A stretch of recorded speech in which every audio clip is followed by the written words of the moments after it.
नोटा म्हणलेलं असले वाटप झालं का इकडं. त्यानं सांगितलं काय येतं याला 10,000 रुपयाच्याकडे सगळे पैसे जिंकून घेऊ. मग कोण विचारणार पहिला प्रश्न?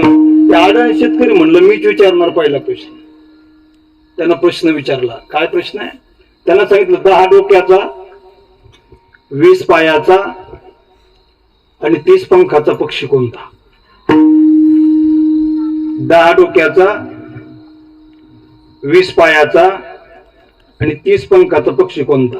साहेबांनी डोकं खाजू खाजू डोक्याचे अर्धे केस उपटून घेतले. प्रश्नाचं उत्तर आलं नाही. अर्धा घंटा विचार केला. साहेब अजून 10 मिनिटं डोकं होते म्हणे. 10 नको 5 नको, हरलो मी. ते 100 रुपये दिले. यांनी खालच्या खिशात घातले. हे म्हणे मी हरलो, 100 रुपये दिले. आता तू सांग त्या प्रश्नाचं उत्तर. त्या अडाण्या शेतकरी म्हटलं मलाही येत नाही, मी सुद्धा हरलो, हे घ्या.